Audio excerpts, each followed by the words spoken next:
So I picked this song because I really liked it, and it was about people getting together and feeling at home. And so I hope you like it as much as I do.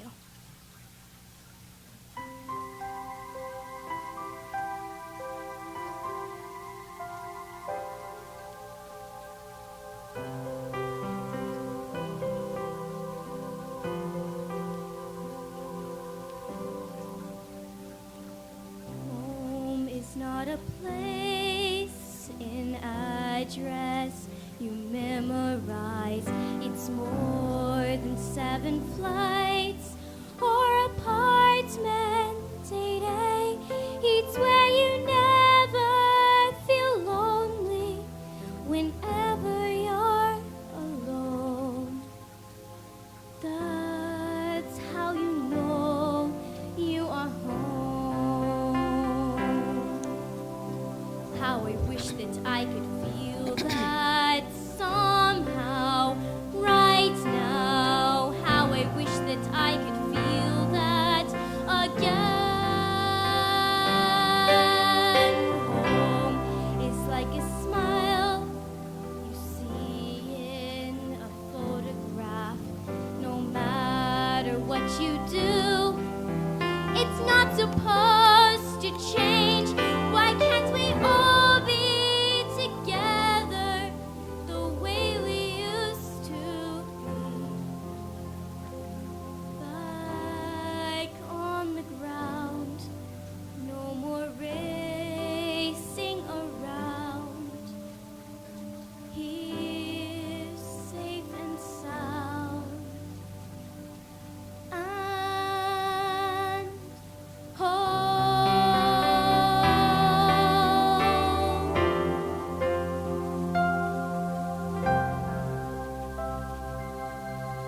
Oh my. Woo!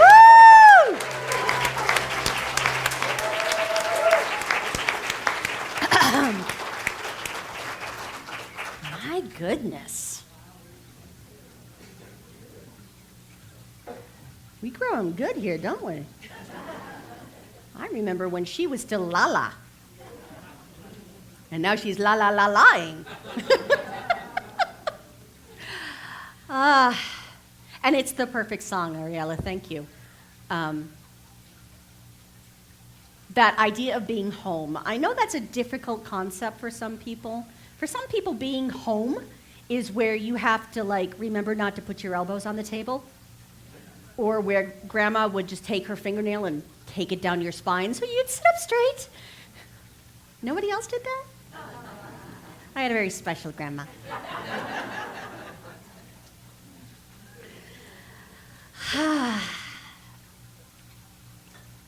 Home is where we get to redefine home if it was not this already. Home is where it's safe to pull out the parts of you that you're either scared of, or you probably don't want anyone else to see, or you hope nobody's taking a picture when you've got that face on. Home is where it's safe to look at that because you're gonna be loved anyway, right? And everybody else here is doing the exact same thing. We are choosing to pull out every part of us and see how spirit can be served by all of it. All of it. And so it doesn't matter if you consider it pretty or not. It's all out there on the table to be used, because all of it is God, yes? It may not be what I want other people to know about me, but there it is. And if we try and pretend nobody else knows, eventually we have that admitting to all our friends who are like, you didn't know that? How did you not know that about yourself? And we've hung out, we've all known it for years, and none of us care. So, that's part of what we're talking about today. Now, one of the things my good friends know about me is that when I get into a book, I get into the book. And this past, what was my weekend, which went by really, really fast, I got into a book called Where the Crawdads Sing. Has anyone else read that stupid book?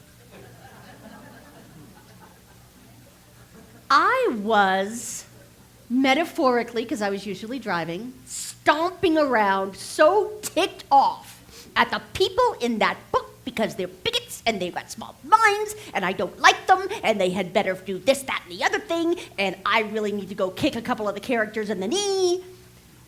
I get into books. To the point where I had to really check myself because I'm grumping around here. And thinking, my friends don't even know why I'm mad at Chase. They don't know who the heck Chase is.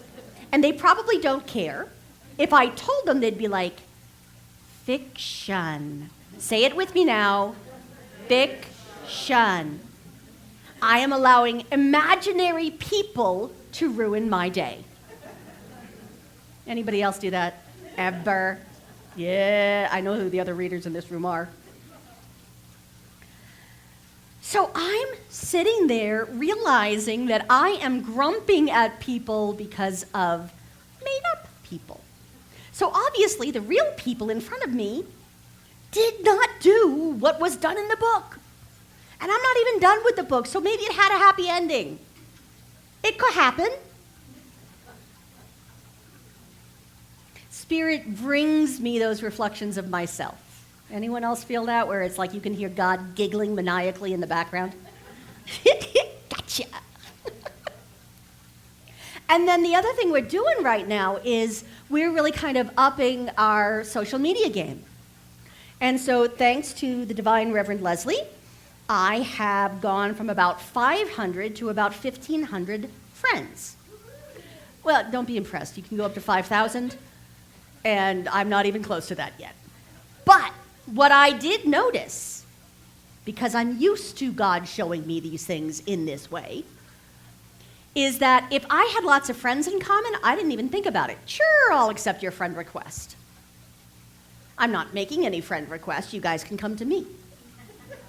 And then I went, okay, Kathleen, how about we get our ego at least right-sized so it fits? So I went through the people I knew, got them on my friend list. And now what I'm finding is that amongst the 1,500 people or so that are on my friend list, I know some of them. I know I probably have a closer connection because we have 100 friends in common. And then there's those one or two friends. We have maybe one person in common. And I found myself in judgment of those people. Why are you friending me, people I don't know? And then the less pretty part of me came out and said, did you notice, Kathleen, you double-check the ones that don't have European names?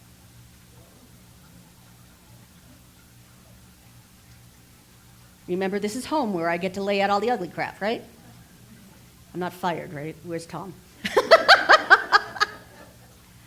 I would double check, especially the male ones. Sorry, guys, I am apparently prejudiced against digital men.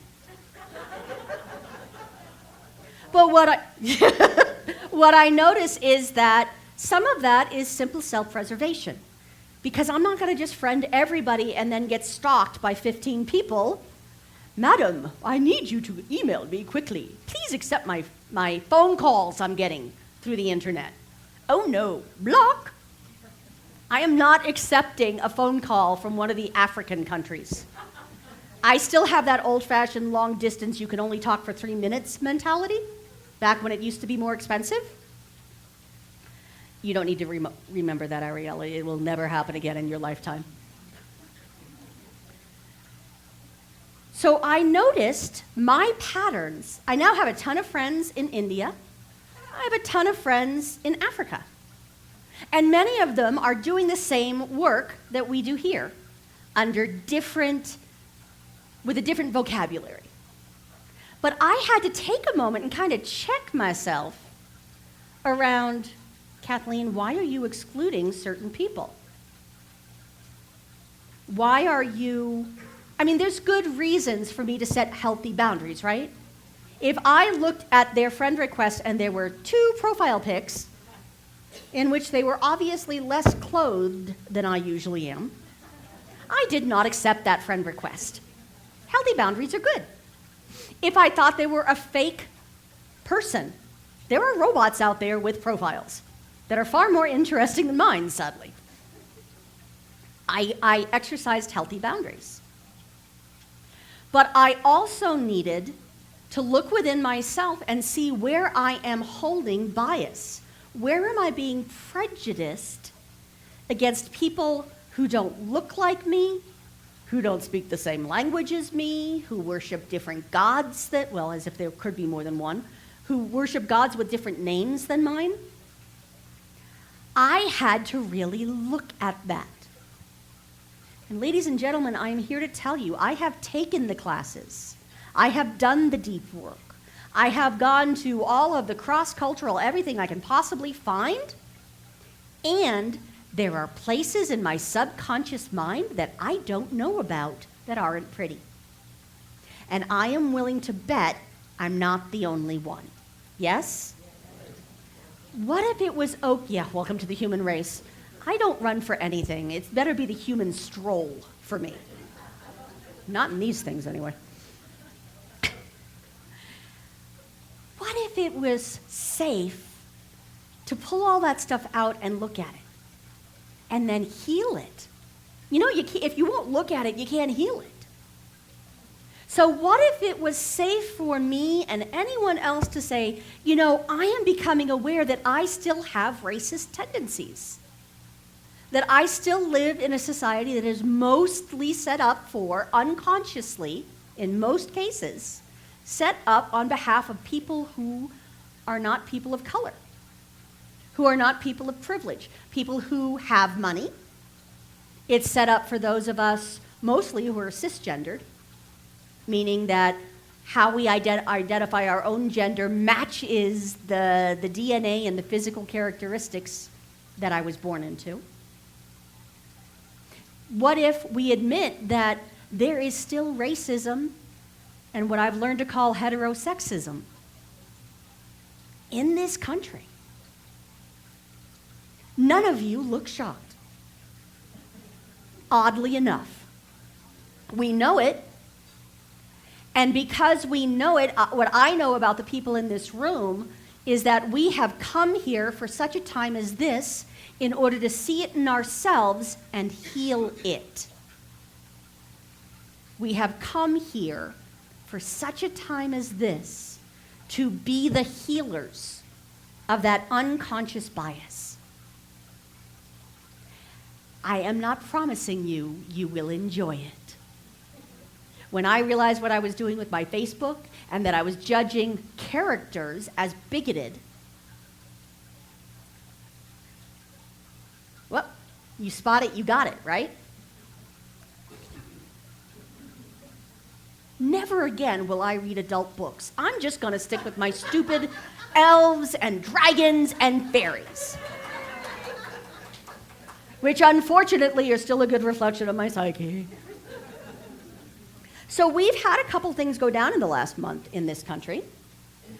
And we have had letters from Home Office that I saved until I could speak to them from a higher thought. We have had letters coming out from Home Office stating the spiritual position of the Centers for Spiritual Living as regards recent presidential remarks and recent shootings.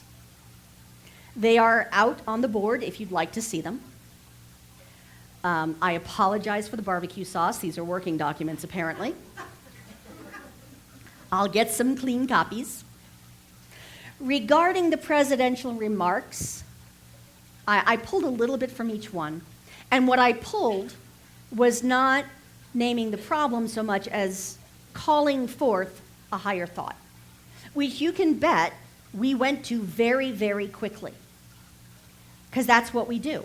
We don't pretend stuff isn't happening, but we go to the higher thought as quickly as humanly possible. So regarding the presidential remarks, this letter came out on the 8th of August. And what was written is that, and this is kind of a long quote, so stick with me here. So now we come to it. The words used by a person in power that are vulgar, racist, demeaning, and absolutely demonstrating what is in the mind and heart, as well as the world that is trying to be creative. In The Science of Mind, our founder Ernest Holmes states, Jesus plainly tells us that we will be held accountable for the very words we speak. No man ever lived who has placed a greater power in the word. By our words, we are justly condemned. The word may be considered to be the complete thought and act of man. There must be a thought before there can be an act, and a thinker before there can be any thought. The thinker condemns or justifies himself through his thought. Now remember, this was written coming up on 100 years ago. So all those hymns include the herses. The rest of the letter, for those of you who prefer not to be triggered, does call out the behavior in even stronger terms, without, in my opinion, damning the person. Regarding the shootings, as spiritual scientists, we know that what is happening in the world today is a reflection of a consciousness that is festering in the U.S. and around the world. We also know that words matter. When the rhetoric of the time, particularly from the highest political offices, separate, divide, and call out our darkest selves, it makes incidents like these more likely. So just take a deep breath. No matter which side is the opposite side for you, I think what we know is that all of us must own this consciousness. All of us can take responsibility for it, not blame. Understand, we're not going to play the blame game at this center. What we are going to do, because this is what we are called to do, is take responsibility for our response to it. Responsibility means the ability to respond proactively and in a healthy, useful way. I was not responding that way to the people in my book this weekend. How can I respond proactively and in a healthy way to people who do not exist? There was a courtroom scene and everything in me's like, just object, what's the matter with you? That's not an evidence. I had objections for almost every other line the prosecutor said. And I couldn't figure out why this Southern gentleman, who was 70 years old and had been practicing for pages and pages, was not objecting as they should be. So obviously I have something of a background in criminal proceedings. Not my own, just letting you know. For about 10 years, I worked for the county of San Diego at the Office of the Public Defender. As a clerk, I'm not a lawyer. I did get to be one particular lawyer's, and forgive me, they called me the seeing eye girl. I was doing all the reading for him because he was legally blind. Insert legal jokes here. Okay, thank you. One of the things I learned at the Office of the Public Defender is what happens when you act from your unconscious biases and live from your fear. What happens is you end up at the Office of the Public Defender and not for a job. One of the things I learned is that kind of choosing to be in denial of what we have already done, it gets really creative. It got to the point where, and some of you know this about me, I actually did a talk called TANMP, which we all know what that stands for, right? Very few people know what it stands for. That's why I named it that. I figure it would get people here on Sunday because they'd be curious. When people got arrested or busted with drugs, 9 times out of 10, the cop would be patting them down, get to the hip pocket, and find the drugs. And almost every single time, what did they say? These are not my pants. The first time I talked about that from here, Lindsay Lohan had said it on national TV. And when somebody said, these are not my peanuts, because it was hidden within the shells of peanuts, I'm like, she said it wrong. I'm very confused. It was so normal for us to hear that. It was the name of our softball team. These are not my pants. So this country and everything that's going on in it, anything you object to or love about it, are our pants. And I don't care if they're my pants. Apparently, a lot of people get up in the morning and just put on the clothes of whoever happens to be next to them. This is not something I have done recently.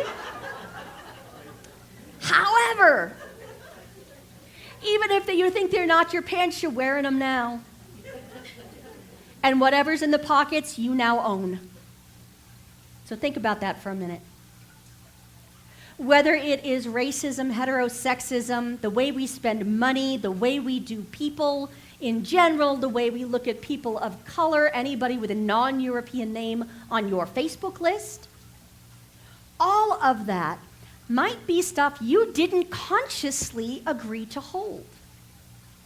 But you are wearing those pants now. Question: how do we respond? How do we respond in a way that is spiritually based and healthy and helpful? Because I don't know if you've noticed, yelling and screaming at the other side has not been working well. This is how we end up in wars.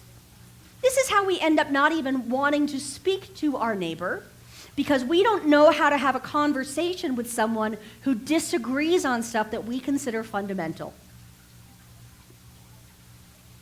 I remember my mother quoting to me, "I may not agree with what you say, but I'll defend to the death your right to say it." I don't know that I'm willing to die for it. But I am willing to say there are people that I absolutely love who do not share my political proclivities. Anyone else here? Is it possible that that can be put like spicy food? I don't eat spicy food. I don't like it. It does not like me. And yet, I am willing to be seen in public with people eating spicy food. And I don't expect condemnation. I don't expect to go, get dragged through the streets for being a spice supporter. If we could begin to talk to each other as if we are one, as if we really believe these things that we preach, okay, that I preach, and you guys might read about and think, well, that's weird, or you might agree with them.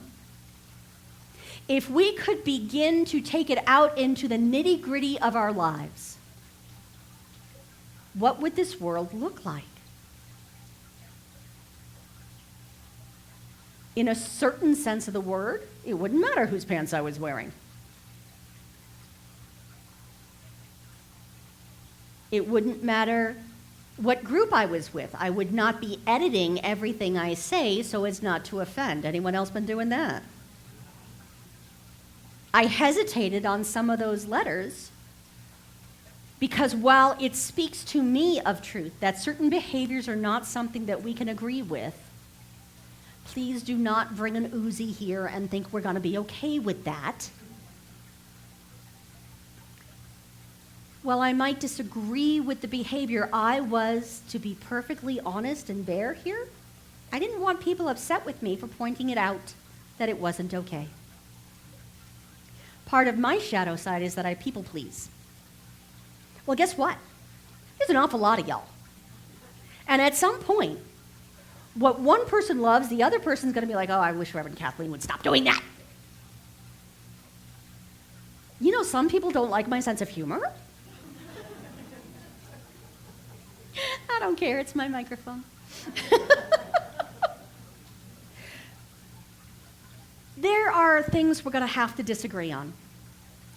If the behavior becomes extreme and life-threatening, or it is walking right up to that line that says, I have no right to exist the way somebody else needs their world to be, then we're going to have to get up and do something about it.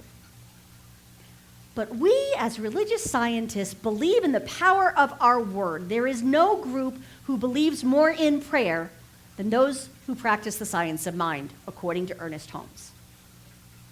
We can go out there, having gotten prayed up, and allow the divine within us to speak what is ours to do, or you can do like I have been known to do with certain books, and argue with how it was written. I promise you, the author does not care that I got mad at some of her characters. She's probably happy. But messing around at what we call the level of effect instead of the level of cause, which is our higher thought, it's like messing around with the deck chairs on the Titanic. It'll keep you busy for a little while, but they're not going to stay where you put them because the boat's sinking. Our most powerful act and the first step for all of us is to go to prayer. To begin envisioning that world that works for everyone and let that thought, that feeling be what informs what comes out of our mouths and how we act out in the world. So that we can walk out there and be truly one with whoever we meet, even if we don't agree with their level of spice at Taratai. This is what I'm going to ask you to consider.